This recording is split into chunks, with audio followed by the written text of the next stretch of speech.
There's discovery questions that also go on with the roof consultant. And that is other questions like, are they planning to sell their house? Are they planning to, you know, what kind of color? They take them outside, they point things out, you know, they get the customer involved. So that way the customer, you know, the roof consultant can understand what the needs and wants of the customer is. That's how you build value. And then after they do their inspection, the most important process is the presentation. If they skip the presentation and they just give them a piece of paper or an email with the number, and every other contractor did the same thing, the customer only has to go off of is the number. They don't have anything else. You know, they just think a shingle is a shingle. They think a metal roof is just a metal roof. They don't understand the value of it and the other concepts and the other bells and whistles that goes along with it. So kind of blend in. Huh? So it just blends in. So if I was a customer and I put myself in the customer's shoes, which I do, I put my customer in how they think, and if I was the customer and somebody was just giving me estimates, I had no other information, I didn't know, I never got a roof before, I would just be looking at the price. What's up, guys? I am Don Fry of Roofing. Just kidding, I'm John Franco with Green Tech Roofing, and I'm here today to show you guys that presentation is key to a roof consultant's success in this industry. You know, providing a clear presentation that creates value will separate yourself from the price. You do not have to compete with the price, you're competing with the value in yourself, and today we're gonna show you that, so follow us. All right, again, I don't stress this enough, but in order to get the quickest leads is to knock your builds. I call it the six-pack, working the houses around the two neighbors, the three in the front of the neighbor's area, and then also work in the neighborhood because they're hearing the noise. So that's the quickest way to build momentum, to get the best leads for yourself when you're starting the roofing industry. And then while we're here, we're at this build, I'm gonna go up here and check on it, see how my guys are doing, and then we'll get to knocking. How you doing, sir? What you got underneath here? Yeah, I just bought me a 1970 Chevelle. You wanna see it? Love the color, like my favorite color too. Original motor. If you keep the engine, because there are mechanics that or the classic car guys will want that engine. So if you go to sell it, you can sell it on a pallet. I won't keep you too long, I know you're on the phone. I'm John, we're actually doing your neighbor's roof right down here. We're just doing free inspections. Obviously, are you the owner of the house? No, we rent. You rent? They do this already. They already repaired it? Yeah. What I do, I pass it Yeah, on. pass that along to them. But yeah, I definitely need a new roof. Yeah. But yeah, appreciate talking to you, buddy. Appreciate Yeah, y'all. yeah. All right. Yes, sir. But yeah, so if that was the owner, I think we would have definitely been able to get on the roof just for that small talk of talking cars. And then he likes to build motors, talking about different things. So I like to call, you know, form, right? When you family, F is for family, occupation, recreation, things that matter. You know, so when you find out what matters to that customer and you just do that small talk, they open up to you. Now they're kind of meeting with you on their level, and it helps. But unfortunately, he was a renter. And I've said that plenty of times to customers with just to even see what type of damage it is. So if I'm in a newer neighborhood and I just want to get on the roof, I'll say, look, yeah, your roof is only a couple years old. You know, you're right. But obviously, like you just said, you know, if you had something new that was damaged like a car, you would want to get it checked out too, right? And then they would let you on the roof, and then you could see if there's legitimate damage, and then you could continue to prospect on. So even if it's a brand new car, it can still get damaged, right? And then they'll usually offer that in free inspection. So I tell my guys to knock on every door regardless, but you kind of know where you're at as obviously lock boxes, yard conditions, right? How the cars are in the yard can tell a lot by if it's a renter or a homeowner, right? A homeowner is going to keep the yard a little bit nicer than a renter will. Like this one here is nice, but you can tell it's a newer roof. This is an older neighborhood too, so all these houses were built in the 80s or 90s, maybe 70s. So the chances of having their roof replaced is very high. So if you're in a neighborhood that is all built in the same, say 2008, they're all built in 2008, so they're all within the same age range, they're going to be older roofs that need to be replaced. And so you could just get out and knock those doors without having to drive each door. So when you're in a neighborhood like this, the houses were built in the 70s, 80s, 90s, and it's spread out. It's better just to be in your truck driving around and finding the houses with the roofs that look old. Because these guys probably get knocked a whole lot. Oh yeah, these guys are gonna get knocked a whole lot, probably for solar, roofing, security systems, pest control. These guys are getting knocked in this neighborhood much higher than a newer one, especially a gated community. Gated communities are always good. Don't let that scare you. Just drive on in, and once you get your first lead in the gated community, it usually spreads like wildfire. We try to be as nice as possible, obviously attend with the customer and make them happy, but at the same time, we gotta make sure our guys do the job, get it done right, and safely too.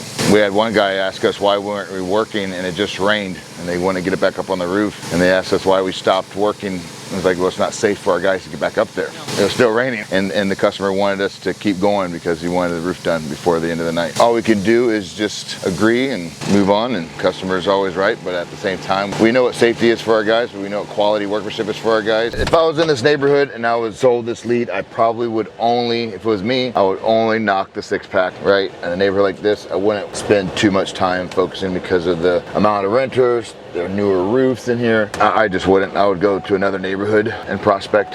Welcome back, guys, to the second part of the episode. I'm here with my boy Robert, one of my top reps here. He's on the way to sell $1 million this year by following the few steps that I have trained him on. And one of these steps is the presentation, the key presentation, getting the customer out of the house, showing the customer what the value is from Green Tech. So follow me and I'm going to show you what I do step by step when there's a storm-related damage occurred. Hey, hi, I'm John Franco, I'm the owner.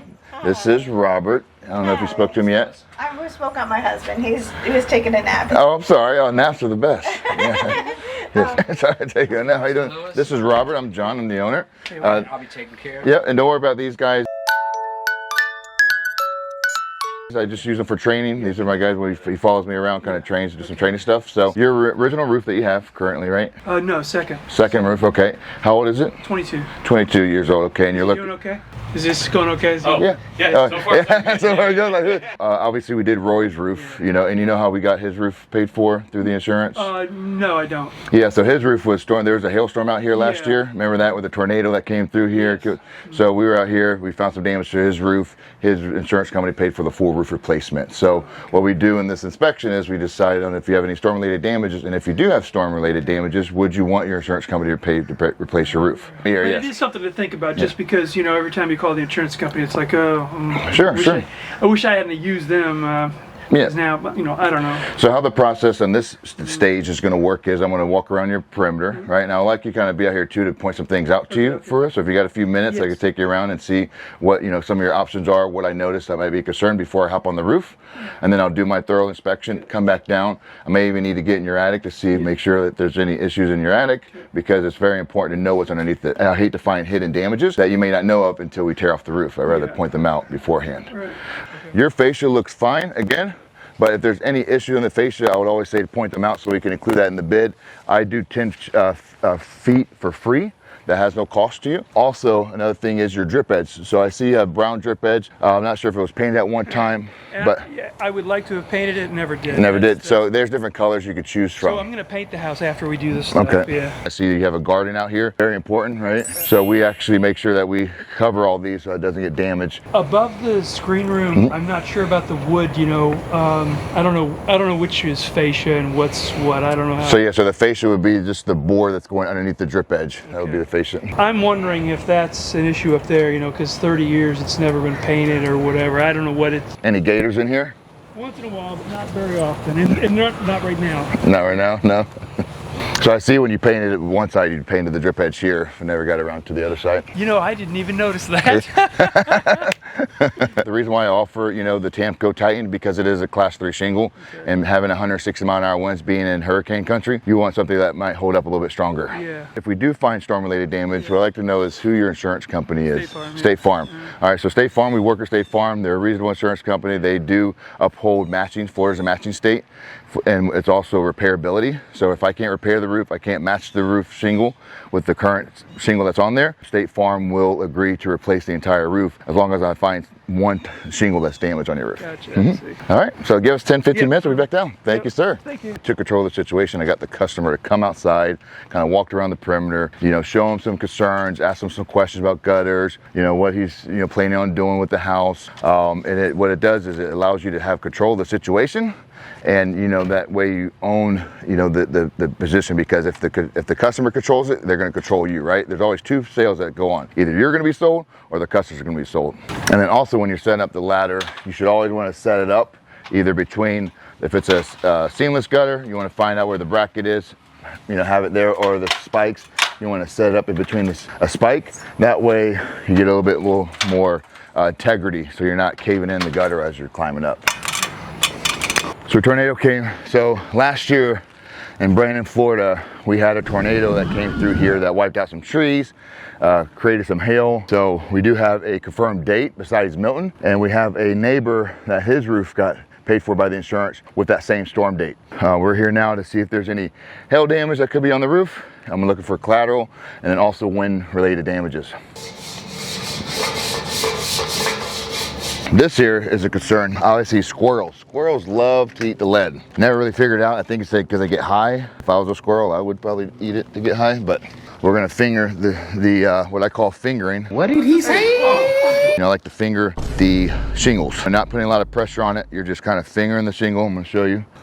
So obviously you just want to finger it. You don't want to put too much pressure. And what I'm looking for is a full tab that has come undone. A lot of times on architectural roofs, you're not going to see noticeable damage like you would a 3-tab roof. So what we do is we call it fingering the shingle, no diddy. And the fingering the shingle is just lift the tabs up until you can find one that has enough pressure to be able to lift the entire tab. Yeah, you think that's bears or storm damage? Could be from bears, you know. We're bear country down here in Florida. The alligators did it. Them damn gators. Get them gators. So yeah, so this is obviously damage. It could have happened from the storm. I will ask the customer now when I go down, when did this occur? He must have noticed, and if it did occur during that storm that we had last year, then this points out obvious damage. Hey, all right. Do you mind if we come inside? So I got some pictures. Robert took some pictures. We did find some storm-related damage. There's some wind damage. There's some collateral damage for hail as well. Obviously, we do when we get on the roof, we look for anything concerns like nail pops, anything delamination. Obviously, the roof is past age. There's damage to it. There's nail pops which could create damage to the wood, so there could be possible extra expenses to that. Usually within 48 hours, she's gonna, somebody will call you, a desk adjuster, just to confirm questions like, is there damage to the roof? Do you have any leaks? They're gonna ask those same regarding questions, and then they're gonna assign a field adjuster, and that field adjuster will usually call you within a week or so to schedule an appointment. Maybe sooner, maybe later, but usually within a week or so, they're gonna call you to come out to inspect the roof. We like to be there for that, because I wanna show them the damages. Adjusters, they get paid from the insurance company. If they're not looking for the damage, they're just going to get up there and say, no, we're done. And so we like to be here to kind of show them everything. And this was the work authorization that I'll explain to you, and I'll just go over it real quick. This is yours, sir. So thank you so much, Mr. Lewis. I appreciate your time. And like I said, call me anytime. Yep, thank you guys. Okay. Thank you. Put that thing in 4-wheel drive. All right, so that what you just saw was the presentation for the insurance. The next episode, what I'm gonna do is show you guys my presentation for retail. When we sit down with the customer, going through our estimate, going through the shingle colors, building the value of why choosing Green Tech is the right choice. So follow for more, and I'll catch you next time, guys.